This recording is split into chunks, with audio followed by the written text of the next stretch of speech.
तो justice league team एक powerful super heroes का ग्रुप है जिन्होंने एक साथ मिलकर कई बड़े थ्रेट्स का सामना किया है और उन्हें हराया हुआ भी है। और जस्टिस लीग टीम से पंगा लेना मतलब साक्षात अपनी मौत से पंगा लेना जैसा है डीसी यूनिवर्स में। लेकिन आज हम बात करेंगे कि मार्वल यूनिवर्स में ऐसे कौन से कैरेक्टर्स हैं जो कि अपने पावर्स के बेसिस पर अकेले ही इस जस्टिस लीग टीम को हराने का पोटेंशियल रखते हैं या फिर शायद उसे हरा भी सकते हैं। तो वीडियो को पूरा जरूर देखना, क्योंकि यहाँ पर मैं जो कैरेक्टर्स बताने वाला हूँ हो सकता है उनमें से कुछ कैरेक्टर्स ऐसे भी हो जो कि सुपरमैन के सामने ना टिक पाए, और हो सकता है कि वो सुपरमैन को भी हरा दे और वो जस्टिस लीग टीम के अगेंस्ट विनर भी बन जाए। तो वीडियो को पूरा जरूर देखना और उसके बाद आप कमेंट में बताना कि मेरे बताए गए इनमें से कितने कैरेक्टर्स ऐसे हैं जो कि सुपरमैन के साथ ही पूरी जस्टिस लीग टीम को हरा सकते हैं, और कितने ऐसे कैरेक्टर्स हैं जो कि जस्टिस लीग टीम के मेजॉरिटी ऑफ मेंबर्स को तो हरा देंगे लेकिन सुपरमैन के सामने वो नहीं जीत पाएंगे। तो अगर आप चैनल पर नए हो तो चैनल को सब्सक्राइब कर देना, नोटिफिकेशन बेल को जरूर ऑन कर लेना।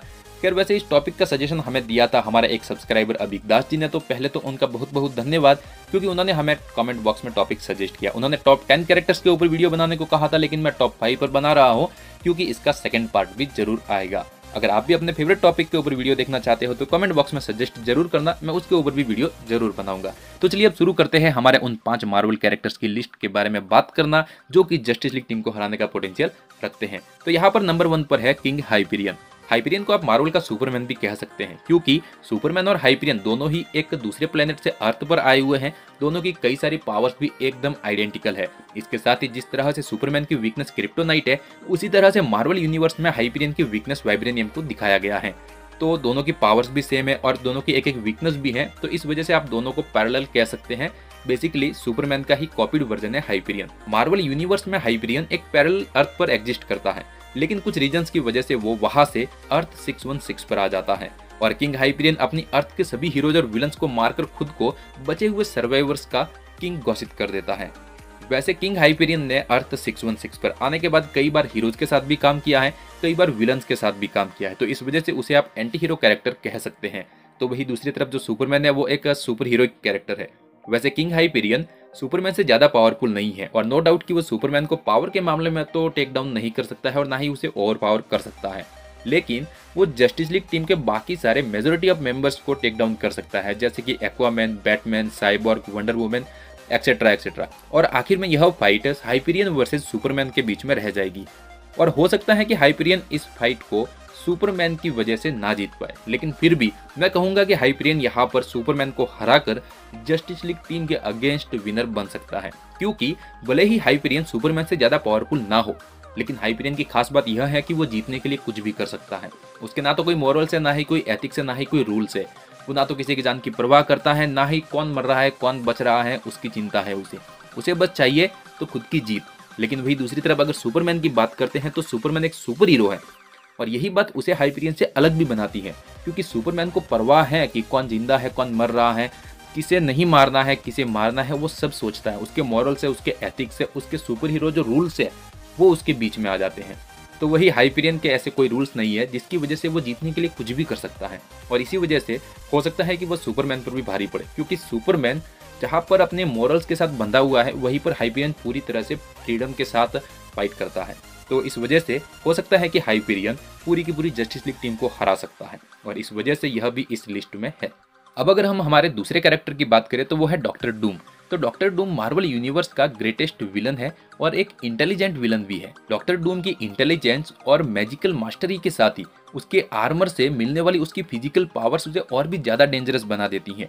डॉक्टर डूम कोई मोस्ट पावरफुल विलन तो नहीं है, लेकिन उसे उसकी जरूरत भी नहीं है, उसे मोस्ट पावरफुल बनने की भी कोई जरूरत नहीं है, क्योंकि उसकी टेक्नोलॉजी और उसके जो बनाए गए वेपन्स है वो उसके किसी भी सुपर पावर्ड ओपोनेंट के अगेंस्ट फाइट में काफी है। उसे ज्यादा स्ट्रेंथ की या फिर ज्यादा स्ट्रांग बनने की जरूरत भी नहीं है। डॉक्टर डूम अपने दम पर गॉड्स तक को डिफीट करने में कैपेबल है, क्योंकि उसका आर्मर उसके ओपोनेंट की पावर्स को ड्रेन कर सकता है, और उसकी यही पावर उसे जस्टिस लीग टीम के अगेंस्ट एक टफ ओपोनेंट बनाती है। और अपनी इस पावर की वजह से doctor Doom Superman, green lantern और फ्लैश की पावर्स को ड्रेन कर सकता है, जिसके बाद डॉक्टर डूम के पास सुपरमैन की पावर्स है, सुपरमैन की स्ट्रेंथ है और फ्लैश का स्पीड फोर्स भी आ जाएगा, जो कि बाकी बचे हुए जस्टिस लीग टीम के मेंबर्स को हराने के लिए काफी है। और उसके इस सूट की पावर्स यानी कि जो ड्रेनिंग एबिलिटी है उसके चलते ही वो जस्टिस लीग टीम के ऊपर विजय हासिल कर सकता है और इस वजह से यहाँ पर भी ये इस लिस्ट में शामिल है और यह वो दूसरा कैरेक्टर है जो कि अपने दम पर पूरी के पूरी जस्टिस लीग टीम को हराने का पोटेंशियल रखता है। अब अगर हम तीसरे कैरेक्टर की बात करें तो वो है द वॉइड। तो मार्वल यूनिवर्स में सेंट्री एक बहुत ही ज़्यादा पावरफुल कैरेक्टर है, कह सकते हैं कि वो सुपरमैन के जितना ही पावरफुल है, लेकिन सेंट्री की जो नेगेटिव पर्सनैलिटी है द वॉइड, वो सेंट्री से भी ज़्यादा पावरफुल है और उसके साथ ही वो इवल भी है। उसे अच्छे बुरे का कोई मतलब नहीं है। वॉइड की जो पावर्स है उसके अगेंस्ट गॉड्स भी नहीं टिक पाते हैं और वॉइड को डिस्ट्रॉय करने के बाद भी वो वापस आ जाता है और जस्टिस लीग टीम के पास जो पावर्स है वही सब सेम पावर्स अकेले वॉइड के पास है। तो यह फाइट चाहे कितनी ही टाइम तक क्यों ना चले, कितनी ही लंबी क्यों ना चले, कितनी ही डेडली क्यों ना हो जाए, in the end the void इस फाइट में जस्टिस लीग टीम को हरा सकता है और नो डाउट कि वो सुपरमैन को भी डिफीट कर सकता है और इस वजह से द वॉइड भी इस लिस्ट में अपनी जगह बना ही लेता है। अब अगर हम बात करें हमारे चौथे कैरेक्टर के बारे में तो वो है डॉक्टर स्ट्रेंज। अब डॉक्टर स्ट्रेंज के पास ना तो कोई फिजिकल स्ट्रेंथ है ना ही कोई फिजिकल एबिलिटीज है इतनी सुपर पावर वाली कि वो जस्टिस लीग टीम के सामने टिक पाए, लेकिन डॉक्टर स्ट्रेंज के पास एक चीज है जो कि जस्टिस लीग टीम के अगेंस्ट उन्हें स्टैंड अप कराती है और वो है उनकी मैजिकल पावर्स और उनका मैजिक का नॉलेज।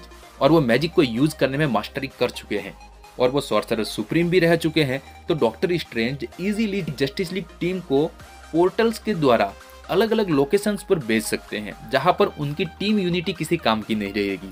जैसे कि फ्लैश और बैटमैन को वो स्पेस में भेज सकते हैं जहां पर उन्हें ऑक्सीजन ही ना मिल पाए, क्योंकि फ्लैश और बैटमैन नॉर्मल ह्यूमंस है, उन्हें ऑक्सीजन की जरूरत पड़ती है सर्वाइव करने के लिए और स्पेस में उन्हें वो नहीं मिल पाएगा तो वो तो वैसे ही मर जाएंगे। तो उनका तो रोल खत्म हो गया टीम से।